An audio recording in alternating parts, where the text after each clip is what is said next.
Hola amigos, me encuentro acá en Ex Casa Presidencial con uno de los mejores comentaristas, don Orlando Ochoa, mejor conocido como Pibe Ochoa.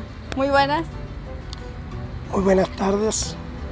Muchísimas gracias por la invitación que ha sido objeto de parte de ustedes, porque realmente es un lujo, es un privilegio con gente tan joven del medio radial digital de nuestro país, compartir las experiencias de este viejo, no viejo de edad, viejo de experiencia, por cuanto ya tenemos 63 años de habernos iniciado en el medio periodístico del deporte nacional, independientemente a que en el devenir de la profesión cubrimos otras facetas, pero primordialmente nos dedicamos al campo de los deportes en sus distintas manifestaciones.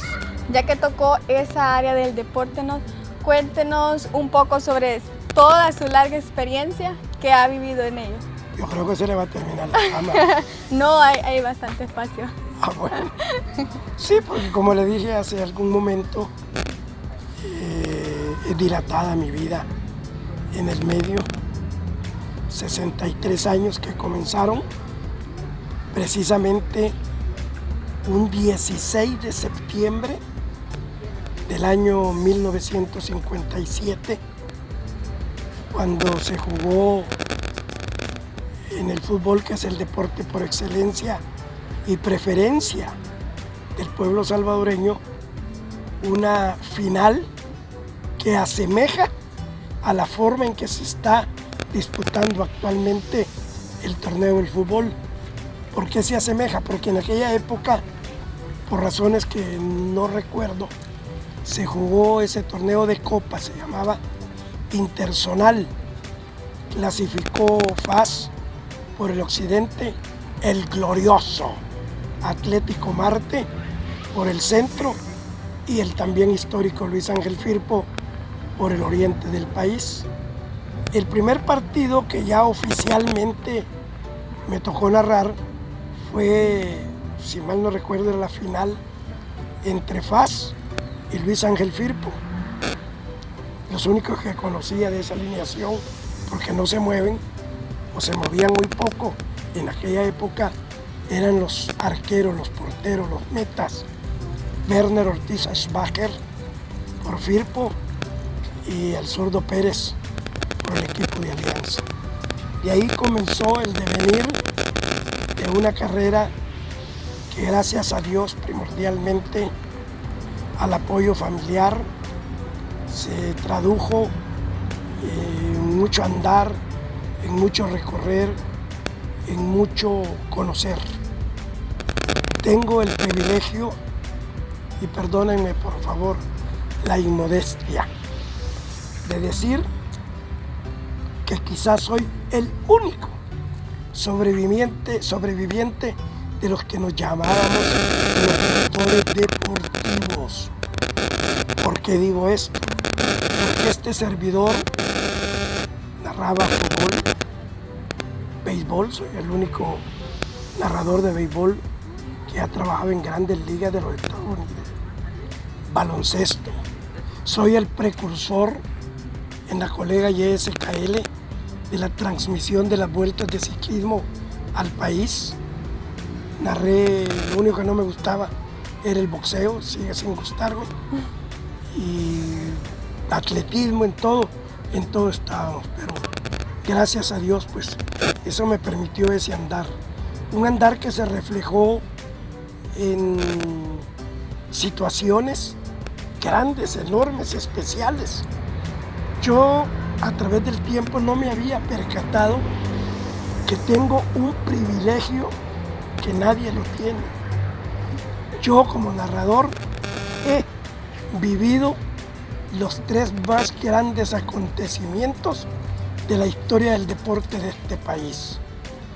1, narré, si se puede llamar así por los problemas técnicos, el partido El Salvador-Haití, disputado en el Estadio de la Reina, Kingston, Jamaica, el 8 de octubre de 1969, que significó la clasificación por primera vez de nuestro fútbol para la Copa del Mundo México 70.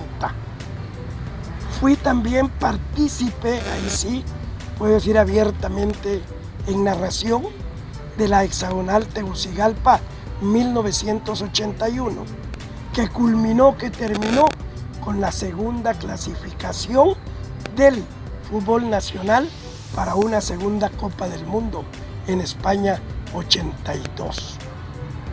Y una tercera situación privilegiada fue el haber obtenido también en Tegucigalpa, Honduras, para los Juegos Centroamericanos en el Estadio de Béisbol Héctor Chochi Izaguirre, el haber ganado la única medalla de oro que ha obtenido el béisbol.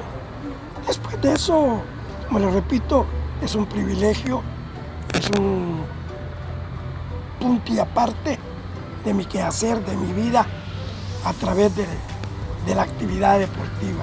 Independientemente de eso, pues narramos juegos desde los Estados Unidos hasta Panamá. Todo eso lo recorrimos con grandes colegas, con grandes amigos recordados como mi maestro Raúl Pato Alfaro, mi compadre Mauricio Saade Torres, mi inolvidable Hugo Adiel Castro, mi inseparable, mi uña y carne, Mario Edgar del Chamaco Alfaro, Ismael Nolasco, Iván Leonel Zapata, sin pasar por alto el recuerdo, la memoria de un hombre grande que acaba de adelantársenos en el viaje al más allá.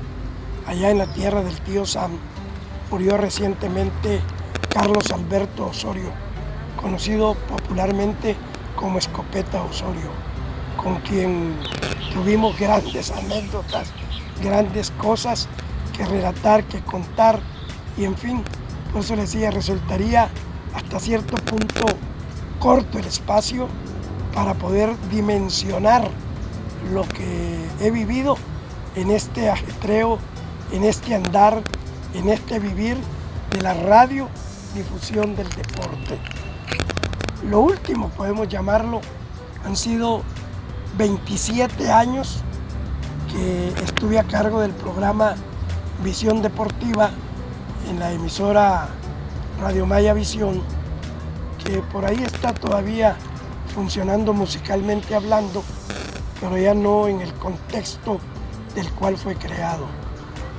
Tuve oportunidad de estar en cadena sonora cuando el terremoto del 10 de octubre del 86, hacía 3 meses, nos habíamos trasladado allá por la zona médica después de estar en el 5º piso del hundido edificio Rubén Darío, que fue el escenario de una auténtica tragedia en nuestro país, como la que estamos viviendo hoy en día, con esa terrible tragedia que acaba de ocurrir en la ciudad de Nejapa. Pero en fin, todo eso, como le digo, me ha dado enorme satisfacción. Recuerdo incluso, quizá esto hay que mencionarlo, el recordado Miguelito Álvarez, para ustedes, para usted, para su compañero, es hablar otro idioma, pero los que ya peinamos canas, aunque a mí no uso tinte, aunque a mí me han salido muy pocas, pero los que ya pintan canas y saben quién fue Miguelito Álvarez. Miguelito testificó cuando era director de la página deportiva de la prensa gráfica, testificó con fotos que este servidor de ustedes fue el último que narró baloncesto en el vetusto Gimnasio Nacional de la ciudad de San Salvador. Muchos se preguntarán dónde quedaba. En la 6ª calle Oriente y 6ª Avenida Sur. Una cuadra al poniente del edificio llamado Castillo del actual PNC, pero que también fue el castillo de la otrora Policía Nacional. Ahí fui el último en narrar y fui el primero que narró baloncesto en el actual Gimnasio Nacional José Adolfo Pineda, el Chorro, en la 60ª de las incongruencias de este país. El queso duro blandito y la 60ª calle Poniente, fui el primero en narrar allí. También, si no fui el primero, fui de los primeros que narramos béisbol en el hoy Parque Nacional de Béisbol Saturnino Bengoa Urrutia, bautizado últimamente así, cuando aún tenía gradas de madera, siempre allí donde está ubicado, que me acuerdo que cuando narrábamos béisbol con Lito Rodeno, Pepe Echeverría, decía la gente, con el pibe no hay por qué perderse el parque, porque decíamos, el Parque Nacional de Béisbol, ubicado en el kilómetro 4 de la carretera hacia Santa Tecla, contiguo a la Escuela Militar Capitán General Gerardo Barrios, frente a la Feria Internacional. Ya sabían dónde quedaba, ¿verdad? Cuéntenos también cuál ha sido su mejor experiencia en esta área del deporte. Mire, catalogar como mejor experiencia... ¿O cuál es la que se le viene en este momento? Resulta realmente difícil. Quizás podríamos decir que una de las cosas que me ha llenado de alegría, de satisfacción, hace justamente ayer, un año, fue que la Honorable Asamblea Legislativa me hizo entrega de un hermosísimo diploma catalogado como las voces de oro de nuestro país. Y ahí pues hemos recibido muchas cosas, porque podríamos considerar que las 3 facetas que le indiqué, el clasificar a los 2 mundiales, la medalla de oro del béisbol, podríamos considerarlos como algo excepcional. Pero hay tantas cosas que ya a mi edad, 80 años, se me resulta bastante compendioso el traer al recuerdo algo tan especial, algo que ¿qué le podría decir? Porque he vivido tantas cosas, quizás más buenas que malas, pero que siempre le he dado gracias al Supremo Hacedor por lo que me ha permitido vivir en esos 63 años de vida deportiva. ¿Y cuál sería una de las que menos le ha agradado? ¿Alguna experiencia que usted haya dicho, quizás que se haya equivocado, o en un partido que a usted le haya gustado que ganara otro equipo? Pues,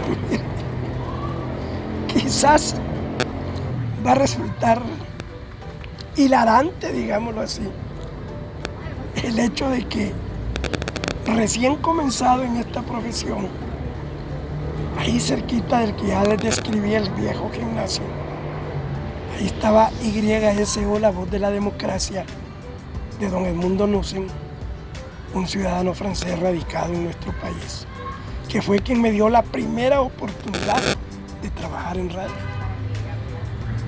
Yo le ayudaba en un principio a un señor que se llama, o que llamábamos Luis Mauricio Portillo, y usaba un seudónimo que era Limpor, Luis Mauricio Portillo. Él era el narrador, pero un domingo tenía él en estado grave en la ciudad de Chalchuapa, su mamá, y me dijo: don Mundo, mira, cipote, tenés valor de ir a transmitir el juego de hoy, el juego que le decía Firpo. Sí, don Mundo. Y nos fuimos para el estadio, narré, ahí estaban los monstruos de aquella época, don Carvilio Tomasino, Ricardo Linares, que murieron juntos como compadres en un terrible accidente de tránsito en la ciudad de Santa Ana, cuando Carvilio era técnico del Deportivo FAS. Estaba don Hernán Talavera Crespo, el hombre de los alambres, Narciso Hidalgo y Celedón, los monstruos de aquella época. Y el bicho, 17 años, narré yo decía que como Los Ángeles, y me dijeron, o sea, mentiroso, porque Los Ángeles no nada. Ahí terminó el primer tiempo y quizás esa ha sido una sorpresa de las más agradables. Esos nombres que significan un aporte enorme a la historia de la radiodifusión deportiva de este país. Se levantaron y fueron y saludaron al bicho. Y de ahí nació, gracias a don Santiago Chica, que ahí estaba también con el devenir de los meses. Me bautizó como el Pibe Ochoa. Esa quizás se me había olvidado, fue una de las cosas más impresionantes que me vio. Ver pues que esos que yo miraba inalcanzables llegaran a saludar y felicitar al bicho que estaba haciendo su primer pinino en esta hermosa carrera. ¿A qué edad fue que tuvo su primera narración? 17 años. 17 años. Justo para cumplirlos. Yo cumplo años en el mes que todo lo descubre, en octubre. Y la narración fue el 16. ¿Usted también? ¿Sí? Por eso somos grandes. Fue el 16 de septiembre. O sea que me faltaba cuestión de 16 días para cumplir los 17 años. Cuando se dio la oportunidad de se me dio su primera narración. Bueno, lo que le iba a contar de lo triste. En una transmisión, llamémosla así, de una competencia de ciclismo, después nos fuimos al balneario de Los Chorros, ni por asomo lo que acaba de destruir la niña Amanda. Sí. Y ¿cómo se llamaba la otra? Don Cristóbal. Cristóbal, Amanda Cristóbal. No era ni por cerca. Ahí me llegó a reclamar Luis Mauricio Portillo y me asestó una bofetada, porque yo le había quitado el puesto en la radio. Porque don Edmundo, después de oírme a mí, le dijo, no, Mauricio, perdónenme, pero en aquella época Mauricio narraba basado en números. El 8 se la pasa al 9, el 9 al 11, el 11 al 7. Y yo llegué y comencé a narrar. Otra cosa también que me olvidé decir, narramos carreras de automóviles en San Benito, en lo que hoy es San Benito, en lo que hoy es Merlió, en los Planes de Renderos, en la Colonia del Palmar de Santa. Narramos carreras de motos con figuras grandes como Mauricio Revelo, Alcaine, el Papalota, Jaime Mauricio Parada, el Chiquinillo, en fin, toda esa gente que son historias de este país. Yo logré vivir todo ese tipo de cuestiones. Habían muchas cosas que se hacían y que hoy desafortunadamente ya no se hacen. En aquella época cualquier emisora grande, pequeña, mediana, iban y narraban el fútbol. Hoy una radio que permite el fútbol por razones económicas. Sí. Para seguir con otra etapa de su vida, ¿nos puede contar las experiencias que ha tenido o el conocimiento que tiene usted sobre la ex casa presidencial? Bueno, ya nos salimos del campo deportivo y entramos a lo que es la historia de este precioso barrio que se llama San Jacinto. San Jacinto es hoy por hoy objeto de una remodelación grande, enorme.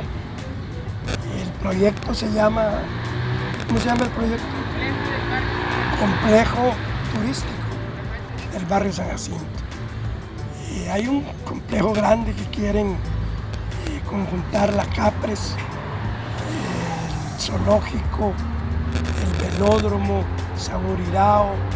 Pero déjeme decirle, cuando usted me pregunta de la hoy que llaman ex Capres, antes era la casa presidencial, desde la época, si mal no recuerdo, quizás no viví en la época del general Maximiliano Hernández Martínez, pero sí recuerdo que fue él. No vivían en ella, ellos vivían en su casa normal, este era su despacho, llamémoslo así. Creo que ya de Salvador Castaneda Castro, Óscar Osorio, Chema Lemus, y siempre bien recordado Julio Alberto Rivera, los que vinieron posteriormente hasta el proceso del terremoto que obligó al desalojo y se trasladaron donde funcionaba la Cancillería. Pero sí, este fue el referente del barrio San Jacinto, al cual yo llegué a la edad de 14 años, porque nací en el barrio Modelo, ahí cerquitita de donde hoy es el cuerpo de bomberos. Y todavía está la casita donde la niña Fidelina me trajo al mundo. Luego nos trasladamos por razones de trabajo de ella y de una tía mía que me crió, Mamá Luz, como le decimos cariñosamente, hacia el barrio Concepción, sobre la calle Concepción, allá por donde fue la policía de Hacienda, que hoy es la Fuerza Naval, y por ahí está el penalito también. Y luego nos venimos a San Jacinto. Aquí vivimos épocas lindas, hermosas. La casa presidencial sigue siendo la misma, en su conformación, en su estructura, en su construcción, sigue siendo la misma. Rodeada de lo que era el parque del museo, le llamaban, porque ahí funcionó el primer museo que hoy se llama,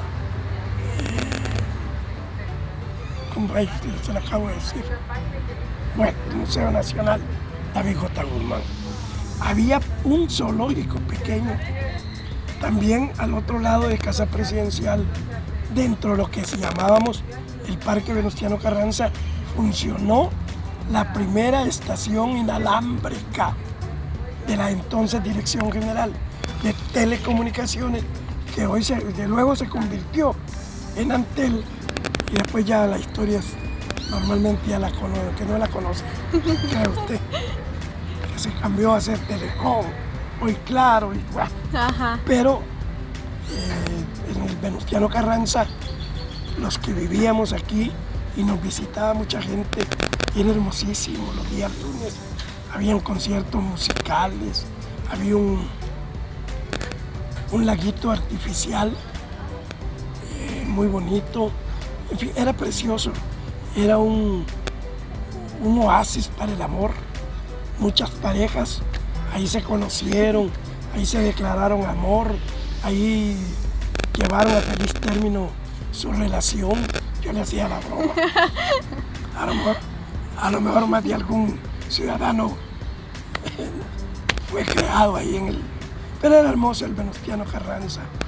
Y luego pues crearon el Zoológico Nacional, donde se presume que todavía funciona. No sé si con la pandemia estará habilitado, pero le digo, sí, esta casa presidencial era hermoso.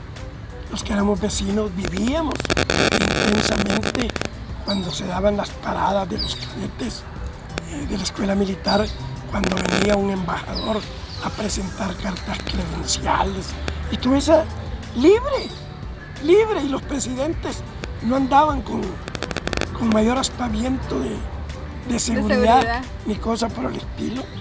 Bueno, más del que yo le digo, y siempre bien recordado, Julio Alberto Rivera, coronel Julio Rivera, cuando fue presidente en moto andaba.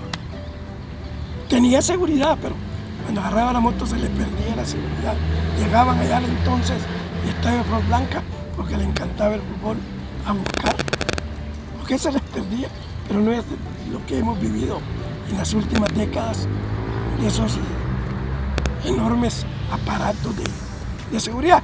Las circunstancias de aquel entonces también eran otras, eran diferentes, éramos más antiguos. ¿Cuáles son los pequeños o grandes cambios que usted en este momento ve? ¿A dónde? Acá en Ex. No, enormes, grandes, aquí donde estamos. En la época que ahora estoy hablando, no existía, era una calle común y corriente, aquí al costado poniente del edificio de Casa Presidencial, igual el parque que llamábamos del museo tiene algunas variantes. Sin embargo, he notado una particularidad: el tipo de cemento y de diseño que tiene la acera persiste, se mantiene. Y habíamos olvidado el otro parque, el sí se llamaba Parque de Casa Presidencial, que está a la orilla de la 10ª Avenida. En esa época era de doble sentido, no existía la Avenida Cuba. Y ahí igual venía la gente a convivir, a disfrutarla. Ahí donde está hoy la Plaza San Jacinto, era un famoso almacén de Goltry Libis. Y ¿qué más le puedo decir? Cambios sí se notan, pero que ojalá ese proyecto que tienen de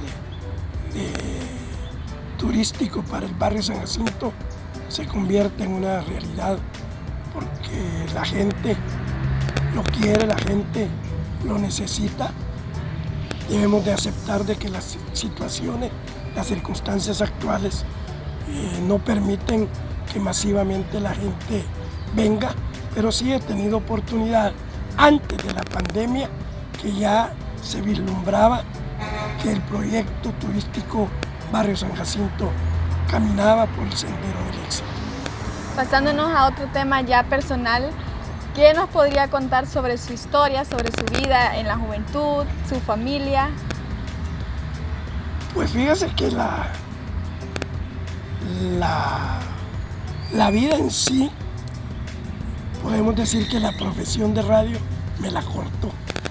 Digo me la cortó porque comencé desde los 17 años y en esa época el sábado en la tarde narrábamos béisbol, en la noche basquetbol, el domingo en la mañana béisbol, en la tarde teníamos el fútbol en Flor Blanca, en la noche teníamos programas. Entonces se me fue acortando el espacio. Luego ya sobrevino las obligaciones de jefe de familia y todo eso, pero sí, cuando me dice usted de mi vida, realmente a mí me da pena decirlo, pero tuve una vida muy efímera. En primer lugar, por cuestiones económicas no me permitía tener un disfrute considerable, un disfrute grande. Me circunscribía a andar como cipote y ir a ver el béisbol, que ha sido mi pasión de toda la vida. Y gracias a Dios mi hijo varón de los 3 hijos, 2 hembras y el menor el varón, pues sí hizo algunos pininos también en radio, pero también jugó con mucho éxito, bastante éxito. Le gustó mucho el béisbol por herencia de su papá. Aquí en San Jacinto podemos decir que prácticamente conocí a la que, gracias a Dios, es mi esposa y que ha sabido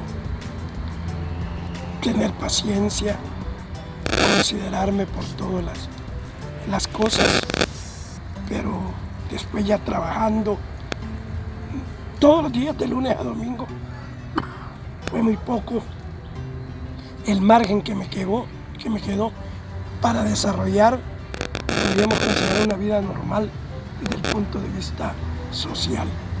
Prácticamente mi vida desde los 17 años fue dedicada a la profesión radiofónica. Bueno, y ya para finalizar ya esta entrevista, no sé si nos podría permitir una narración, una pequeña narración de algún deporte que usted se acuerde o así improvisado ahorita. Me resulta bastante difícil porque debo de señalarle que tengo ya, hasta perdí la época de haber padecido de un cáncer en la garganta. Eso me privó de seguir en el desempeño de la descripción deportiva, pero me molesta mucho y de veras que me gustaría.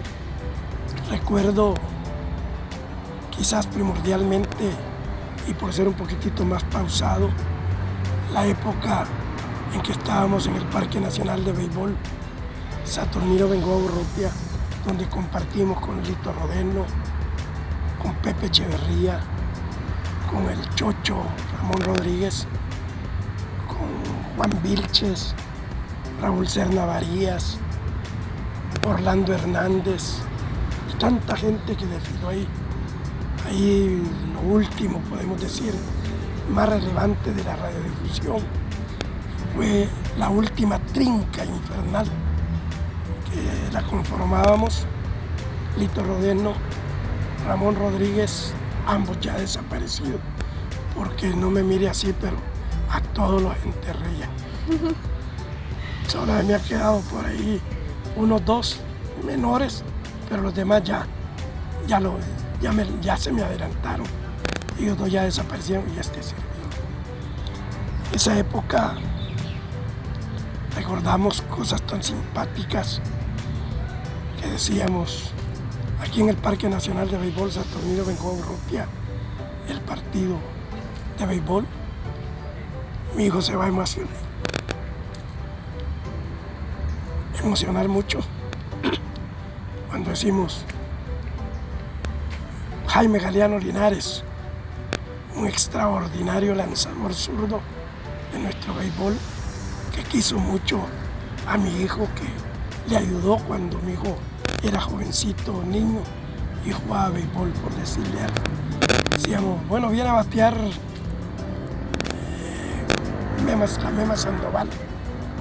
El pitcher Jaime Galeano Linares presenta la pelota, realiza su line-up, viene el lanzamiento para la goma, strike por la esquinita de afuera.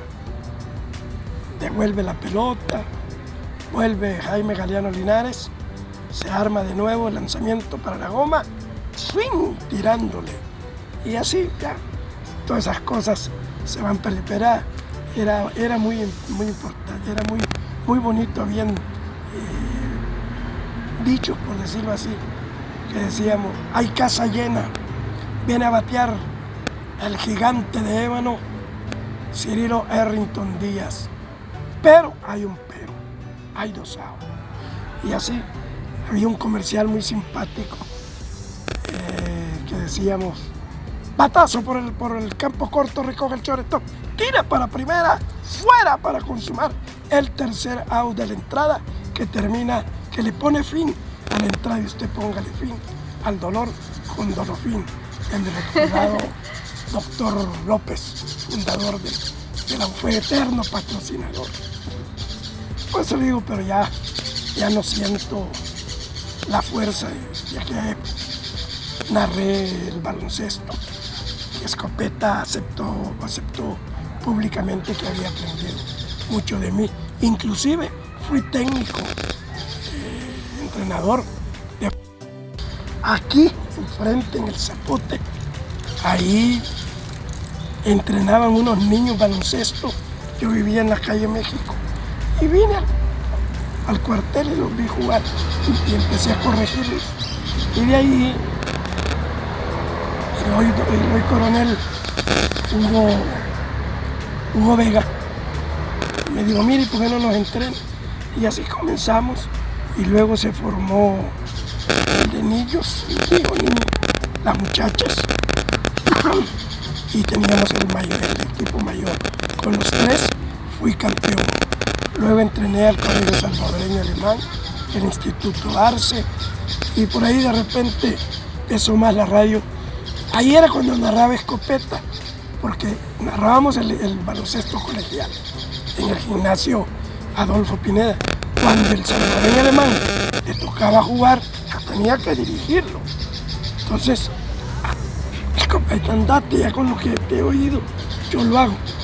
Entonces se quedaba narrando Escopeta y yo dirigía el equipo del salvadoreño alemán, del recordado gran maestro don Santiago Echegoyen. Bueno, pues muchas gracias, don Pibe Ochoa, mejor conocido. No se preocupe, porque mis bisnietas no dicen el abuelo Orlando, el abuelo Pibe. Así le dicen, sí. Pibe. Pues así quedamos entonces. Muchas gracias por esta entrevista. Espero que les haya gustado a ustedes y esperamos seguirlo viendo. Bueno, yo también espero que lo que les he contado, lo que espontáneamente hemos platicado, lo que hemos intentado reflejar, les haya servido para los jóvenes de algún tipo de experiencia y para los no tan jóvenes, los recuerdos de una época hermosa, de una época linda, que desgraciadamente el tiempo no es reversible, pero sí, en los recuerdos queda lo que fue en esa época San Jacinto, lo que ha sido el deporte en esa época, los recuerdos inolvidables de grandes obtenciones, de grandes logros que ha tenido en sus diferentes manifestaciones el deporte nacional y en la cual me siento orgulloso de una u otra manera haber podido contribuir mediante mi aporte profesional. Gracias.